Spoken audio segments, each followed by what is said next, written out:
Hello everyone, welcome to easy semester.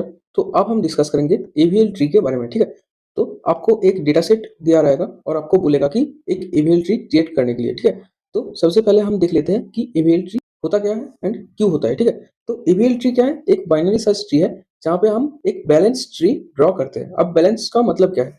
अगर हमको कुछ ऐसी तरीके से डेटा मेरा दिया रहेगा 1 2 3 4, तो फिर मैं अगर बाइनरी सर्च ट्री बनाऊँ तो कैसे बनेगा? पहले 1 आएगा, फिर 2 जब आएगा तब ये राइट में जाएगा।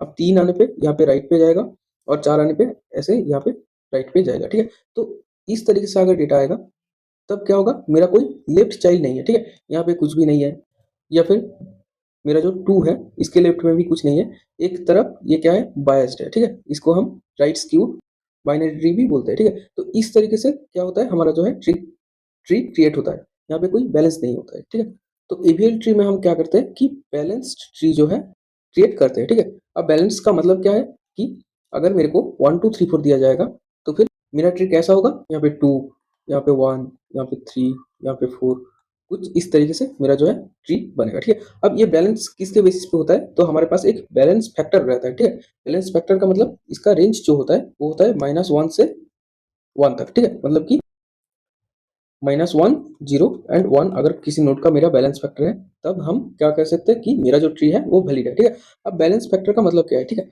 अब सपोज मेरा जो 2 है इसका बैलेंस फैक्टर मैं कैसे निकालूंगा? तो बैलेंस फैक्टर निकालने का तरीका यह है, लेफ्ट में जितने सारे चाइल्ड है माइनस राइट में जितना सारा चाइल्ड है। ठीक है, अब लेफ्ट में कितना है? यहाँ पे 1 है, और राइट में कितना है? राइट में 2 मेरा चाइल्ड है। ठीक है, तो फिर इसका बैलेंस फैक्टर क्या बनेगा? 1 - 2 = -1। ठीक है, तो ये होता है बैलेंस फैक्टर। तो ये है, ये जो 2 नोड है मेरा इसका बैलेंस फैक्टर। ठीक है, अब -1 है, इसका मतलब क्या है? ये ट्री जो है ये वैलिड है। ठीक है, अब अगर मैं 3 का बैलेंस फैक्टर निकालूं तो यहाँ पे लेफ्ट चाइल्ड कितना है? 0 है, राइट चाइल्ड कितना है? 1 है, तो इसका भी बैलेंस फैक्टर क्या आता है मेरा? -1। ठीक है, तो ये जो है ये होता है बैलेंस फैक्टर। इसके बेसिस पे हम क्या करते हैं? एवीएल ट्री को बनाते हैं। ठीक है, तो आई होप बैलेंस फैक्टर जो है ये आपको समझ में आया होगा। ठीक है, और कुछ एग्जांपल देख लेते हैं। सपोज ऐसा है, इधर 2 इधर 1, ये एक ट्री है। ठीक है, तो यहाँ पे 2 का जो है मेरा बैलेंस फैक्टर कितना होगा? 1 - 0, मतलब कि 1 कितना? लेफ्ट चाइल्ड 1 है और राइट चाइल्ड कोई नहीं है, तो फिर 0, तो फिर इसका बैलेंस फैक्टर क्या होगा? 1 होगा। ठीक है, अगर आपको ऐसा दिया रहेगा कि यहाँ पे 2 है, यहाँ पे 1 है, यहाँ पे 3 है, तब 2 का बैलेंस फैक्टर क्या होगा? 2 का बैलेंस फैक्टर होगा 1 - 1 = 0। ठीक है, तो जब मेरा बैलेंस फैक्टर -1 0 1 होगा तब क्या होगा? तब मेरा जो ट्री है वो होगा वैलिड। ठीक है, तब हम क्या कहेंगे उसको?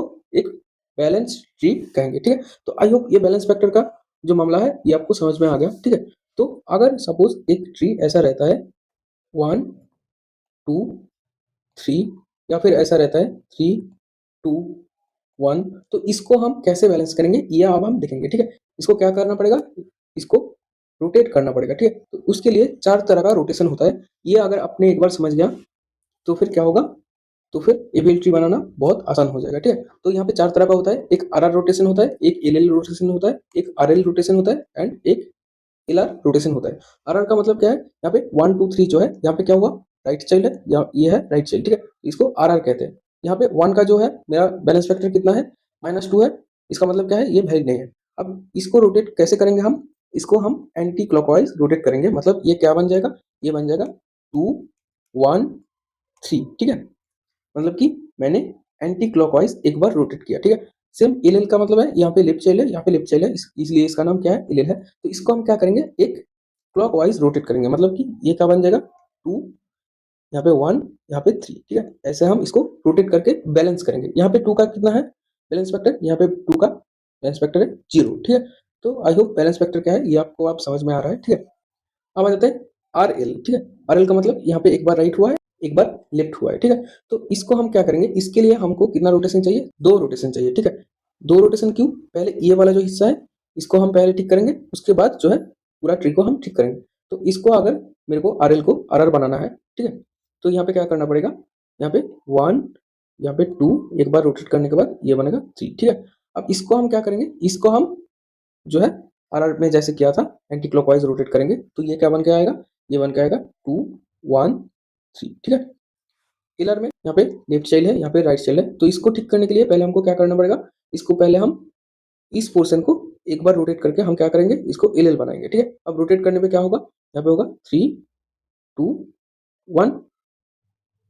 इसको हम क्या करेंगे, इसको हम क्लॉकवाइज रोटेट करके इसको क्या बनाएंगे, इसको बनाएंगे 2 1 3। तो ऐसे हम रोटेट करते हैं, ठीक है। अब ये जो है R R L L R L L R, ये सब याद रखने का जरूरत नहीं है, मैं एक सिंपल ट्रिक बताता हूँ, ठीक है, कैसे हम करेंगे। तो अगर इस तरह का मेरा ट्री रहा, ठीक है, इस तरह का, तो हम क्या करेंगे, मिडिल में जो एलिमेंट है उसको रूट नोड बना देंगे, और बाकी जो है मेरा लेफ्ट और राइट बाइनरी सर्च ट्री आपको आता है वो आप बना सकते हो, ठीक है। अब यहाँ पे अगर एल एल रहा, तब क्या करेंगे, मिडिल जो है एलिमेंट इसको पकड़ के हम ऊपर उठा देंगे, ठीक है। तो ये क्या एक डायरेक्शन में जब रहेगा तब हम क्या करेंगे, ठीक है। अब यहाँ पे आर एल और एल आर जब रहेगा, ठीक है, तब हम क्या करेंगे, नीचे जो मेरा नोड है उसको हम क्या करेंगे, रूट नोड बनाएंगे, ठीक है। यहाँ पे 1 3 2 है, यहाँ पे 2 को हम रूट नोड बनाएंगे और बाकी 1 और 3 अपना पोजीशन में बैठ जाएगा, ठीक है। सेम केस एल आर में, यहाँ पे जब रहेगा तब हम क्या करेंगे, सबसे नीचे जो है उसको हम क्या बनाएंगे, रूट नोड बनाएंगे, ठीक है। बस ये चीज याद रखने से आपको ये रोटेशन जो है ये आ जाएगा, ठीक है। तो अब हम देखेंगे कि एक डेटा सेट से हम कैसे एवीएल ट्री बनाएंगे, ठीक है। तो यहाँ पे पहले क्या है, 1 है, तो 1 यहाँ पे बैठ जाएगा। इसके बाद क्या है, 2 है, तो 2 किधर जाएगा, 2 जाएगा इधर, ठीक है। अब यहाँ पे 3 जो है, 3 आया, तो 3 आने के बाद 3 कहाँ इंसर्ट होगा, एक से बड़ा है, उसके बाद चेक करूंगा 2 से, 2 से ये बड़ा है तो यहाँ पे इंसर्ट होगा, ठीक है। यहाँ पे इंसर्ट होने के बाद मैं क्या दिख रहा हूँ कि मेरा जो बैलेंस वेक्टर है 1 का, वो क्या बन गया, वो -2 बन गया है, ठीक है। तब तब हमको क्या करना पड़ेगा, तब हमको रोटेट करना पड़ेगा, ठीक है। तो यहाँ से क्या बनेगा, यहाँ से मेरा बनेगा 2 1 3, ठीक है। ये एक डायरेक्शन में है, तो फिर मैंने 2 को जो मिडिल में था उसको रूट नोड बना दिया, ठीक है। अब इसके बाद मैं फिर से इंसर्ट करूंगा। अब यहाँ पे 4 आया, 4 कहाँ पे इंसर्ट होगा, 2 से बड़ा है, 3 से बड़ा है, तो फिर 3 का राइट में इंसर्ट होगा 4, ठीक है। तो अब क्या है, अब मेरा 2 जो है इसका बैलेंस वेक्टर क्या है, लेफ्ट में कितना है, 1 है, राइट में 2 है, मतलब कि -1, तो ये अभी भी वैलिड है, ठीक है, मतलब कि यहाँ पे कोई रोटेशन नहीं होगा।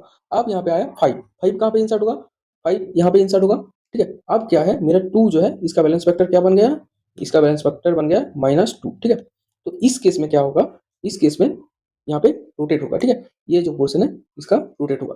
तो ये भी सेम है, एक ही स्टेट में है, तो फिर क्या होगा, 4 जो है वो मेरा क्या बनेगा, 4 बनेगा रूट नोड, ठीक है। तो यहाँ पे 2 है, यहाँ पे 1 है, यहाँ पे क्या होगा, 4 बनेगा मेरा रूट नोड, और यहाँ पे 3 और 5 ऐसे बैठेगा, ठीक है। तो आई होप ये चीज आपको समझ में आया है, ठीक है, कि हम किस पोर्शन का रोटेट कर रहे हैं, ठीक है। तो ये बन गया मेरा बैलेंस्ड ट्री, ठीक है। तो यहाँ पे 2 का जो है बैलेंस फैक्टर, लेफ्ट में एक चाइल्ड है, राइट में 2 चाइल्ड है, तो यहाँ पे मेरा बैलेंस फैक्टर -1 है, ठीक है। इसके बाद क्या आया, इसके बाद आया 6, तो 6 कहाँ इंसर्ट होगा, 6 होगा यहाँ पे इंसर्ट। अब फिर से जो है मेरा बैलेंस फैक्टर क्या हुआ, बिगड़ गया। अब यहाँ पे 2 का जो है बैलेंस फैक्टर क्या है, -2, ठीक है। तो यहाँ पे मेरे को देखना पड़ेगा कि रोटेशन कहाँ पे होगा, ठीक है। तो 2 जो है इसका बैलेंस फैक्टर क्या है, -2। 4 जो है इसका बैलेंस फैक्टर क्या है, इसका बैलेंस फैक्टर है, लेफ्ट में एक चाइल्ड है, राइट में 2, तो फिर यहाँ पे बैलेंस फैक्टर है -1। तो ये जो है ये पोर्शन मेरा बैलेंस्ड है, ठीक है, तो यहाँ पे चेंजेस नहीं होगा। मेरा 2 जो है इस नोड का बैलेंस फैक्टर मेरा -2 है, तो इसको ठीक करना पड़ेगा। इससे पहले यहाँ पे क्या हुआ था, यहाँ पे 2 का बैलेंस फैक्टर -2 था, लेकिन 3 का जो है इसका बैलेंस फैक्टर क्या था, यहाँ पे 0 -2, इसका भी -2 था, ठीक है। तो पहले मैंने इसको ठीक किया, ठीक है, 3 को ठीक करके ये ट्री बनाया। तो यहाँ पे तब क्या हुआ, तब मेरा 2 का जो है बैलेंस फैक्टर ठीक हो गया था। लेकिन यहाँ पे क्या है, यहाँ पे नीचे वाला हिस्सा में मेरा प्रॉब्लम नहीं है, प्रॉब्लम कहाँ पे, इस ऊपर वाला हिस्सा में, ठीक है। तो यहाँ पे लेफ्ट रोटेशन होगा कहाँ पे, 2 4 एंड 5 में, ठीक है। तो रोटेट होने के बाद मेरा ट्री कैसे बनेगा, 2 4 और 5 में अगर लेफ्ट रोटेशन हुआ तो मेरा 4 जो है ये रूट नोड बनेगा, ठीक है। तो 4 के राइट में क्या आएगा, 5 आएगा, और लेफ्ट में 2 आएगा, ठीक है। अब यहाँ से 2 का लेफ्ट में मेरा क्या आएगा, 1 आएगा, और 2 के राइट में मेरा 3 आएगा, ठीक है। जैसे हम बाइनरी सर्च ट्री बनाते हैं, 3 क्या होगा, 2 के बाद इंसर्ट होगा, ठीक है। अब यहाँ पे 6 है, तो 6 कहाँ जाएगा, 5 के राइट में, ठीक है। तो ये जो है ये बन के आएगा आफ्टर लेफ्ट रोटेशन, ठीक है। तो यहाँ पे जो है, यहाँ पे 4 का अगर बैलेंस फैक्टर देखो तो ये क्या आता है, -2 इजिकल टू 0, ठीक है।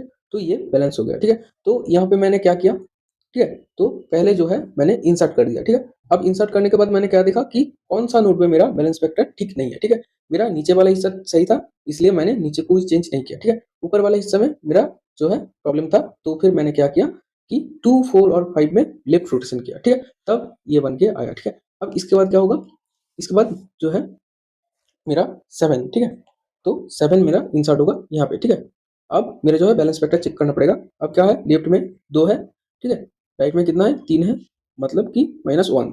लेकिन यहाँ पे 5 का जो है मेरा बैलेंस फैक्टर क्या है, 5 के लेफ्ट में कुछ नहीं है, मतलब कि 0 माइनस राइट में 2 है, इसका मतलब है -2। अब ये जो है ये मेरा अनबैलेंस्ड है, ठीक है, तो इसको मैं क्या करूंगा, बैलेंस्ड बनाऊंगा, ठीक है। तो फिर क्या होगा, एक लेफ्ट रोटेशन होगा, ठीक है, तो फिर वहां से क्या होगा, यहाँ पे 4, यहाँ पे 2, यहाँ पे 1, यहाँ पे 3, ये जो है ये रहेगा, ठीक है।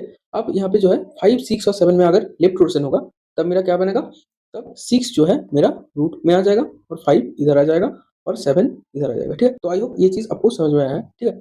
अब इसके बाद 16 आया, ठीक है, तो 16 कहाँ इंसर्ट होगा, 16 इंसर्ट होगा यहाँ पे, ठीक है। अब मैं चेक कर रहा हूँ 4 का बैलेंस फैक्टर, ठीक है, लेफ्ट में 2 है, राइट में 3 है, तो फिर यहाँ पे -1, ठीक है, तो फिर यहाँ पे जो है 3 मेरा बैलेंस्ड है, ठीक है। यहाँ पे भी 6 का अगर देखूँ तो 6 का लेफ्ट में 1 है और राइट में 2 है, तो फिर 6 का बैलेंस फैक्टर -1, ठीक है, तो ये भी बैलेंस्ड है, ठीक है। तो यहाँ पे कोई चेंजेस नहीं होगा। इसके बाद मैं क्या करूंगा, 15 जो है इसको इंसर्ट करूंगा, ठीक है। 15 कहाँ पे इंसर्ट होगा, 4 से बड़ा, ठीक है, 6 से बड़ा, 7 से बड़ा, 16 से छोटा, तो यहाँ पे जो है मेरा 15 इंसर्ट होगा, ठीक है। तो यहाँ पे अगर देखूँ तो मेरा 7 का जो है, 7 का बैलेंस फैक्टर क्या बन गया है, अब 7 का बैलेंस फैक्टर बन गया है -2, ठीक है।